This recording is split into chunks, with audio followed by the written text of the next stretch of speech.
guys, good evening. Welcome to my YouTube channel. Mapula ang mata ko guys. Ganito ako kapag meron marami akong iniisip. Ito lang, kabila. Ito lagi, no? Ito laging kabila ang pumupula talaga. I don't know, hindi to bago. Matagal na to, no? Every time na may talaga ako, pumupula talaga yan. So, yun ang napansin ko. Anyways, I created this video because I want to let you know mga kabunso na still ongoing pa rin ang registration sa darating na December 14. And para sa mga kabunso, especially sa mga kabunso na mga medyo may edad na hindi techy, ibig sabihin hindi marunong sa pagproseso through internet or online.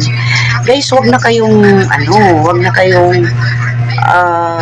mahiya na lumapit sa mga pwedeng makapag-process sa inyo. If you want, kung gusto ninyo ng agad-agad na QR code or SIP number, i-PM nyo ako, i-PM nyo si Tay Grace, asawa ni Kabinoy.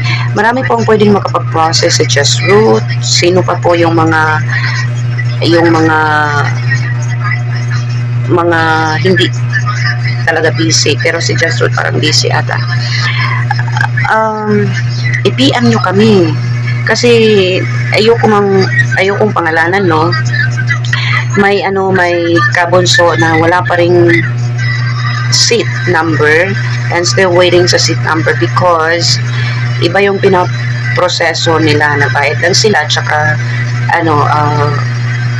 nag-assume or naghintay talaga sila na nag-assume sila na mapaproseso agad at magbibigyan sila ng seat. And if you want na hindi yung seat niyo is hindi nasa kaduluduluhan or kahuli-hulihang seat,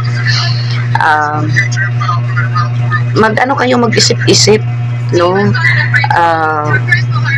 But then again, if you need help, I am just here willing to help you guys. Again, hindi po ako mag-a-ask po ng talent fee. Ang gagawin ko po is just to help you guys, to help you kabunso na maproseso yung inyong registration. So that's for free, ha. Yun lang ang concern ko guys, kasi nakakaawa naman, no. Halimbawa nagbayad na siya ng karaang week, tapos wala pa rin yung so makaka-depress or yan. Kasi syempre naiintindihan ko na gusto ninyong mapalapit talaga kay bunso, diba? So yun lang ang dapat natin gawin. I am willing to help you guys. If you need some help sa pag-process po sa online, I am here willing to help you. Do not hesitate to drop me a message. Ako po ay wala pong ginagawa sa buhay. So right now, kakagising ko lang. Tinulog ko lang tong mapula kong mata. Ganun pa rin mapula. Pero kanina talaga as in sobrang para akong may sore eyes. Pero ito lang naman kabila at saka masakit siya. Ganito. Ganun siya. So, yun lang ang gawin natin guys. Magtulungan lang tayo, no? Ako nandito lang ako para tumulong po sa inyo sa pagproseso. But when it comes to money matters, I don't have that because isa din ako sa walang-wala, no? So, ganun na lang ang ating proseso. Kung if tawag dito, if you think na enough na yung money ninyo at gusto niyo pumunta, and if you need some help sa pag-process po online, please mag-PM kayo sa akin. Okay? Ako na po yung mag-offer ng assistance. Okay? Pero doon naman sa nabanggit ko kanina na wala pang ticket, I'm still making some follow-up with that. I'm making some follow-up at okay naman, wala namang problema dyan. So ano naman, binigay ko na lang yung email ko. Kasi ang nangyari, wala silang email. So, hiningian sila ng email at hindi rin natin masisisi yung ano, no, wala tayong dapat sisihin. Hiningian sila ng email pero wala silang email, syempre. Kasi may mga edad na din, guys. So, wala din yung ano, so, yung pag YouTube nila, yung pag-create ng YouTube, parang lipangan lang nila yan. So, ganun. Ganun na lang ang gawin natin, no? Huwag kayong mahiya na lumapit po kay Inday. I'm willing to help you guys if you need some help sa pag-process po online. I am just here. Kapag mabasa ko po ang inyong mga mensahe, rest assured, mapoprocess ko agad yan. I have my computer, I have my laptop, and that's very simple and very, very fast ang ating process. And I can use my personal email. Dalawa po ang emails ko, guys, so that's not a problem. Kung hindi tatanggapin yung isa, gagamitin ko po yung isang email ko. Tatlo nga mayroon pang isa na parang active pa ata yan sa work. I can also receive email from that. So, yun na lang ang gawin natin, mga kabunso. Again, maghanap tayo or isipin lang natin, no?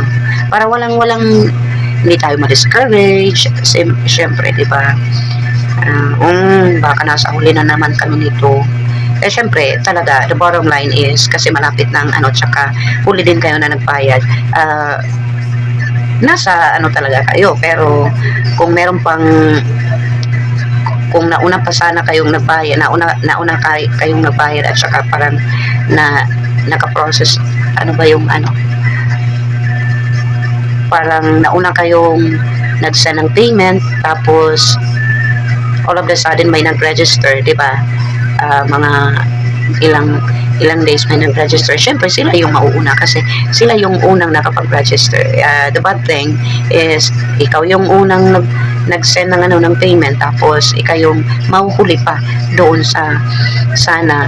mahuhuli sana yung nakaproseso before you. Tama ba? Basta ganun na lang. Pero bottom line yan is nasa na talaga kayo nito kasi last week pa kayo nagbayad. But that's okay. Accommodate naman kayo ni Punso. That's not a problem. And in reference to that, hindi naman siya issue kasi talagang wala naman talagang kasalanan. But yes, guys, I am willing to help you guys, okay? So that's all for today. Just a reminder, I am here willing to help you. God bless everyone. Mayang gabi.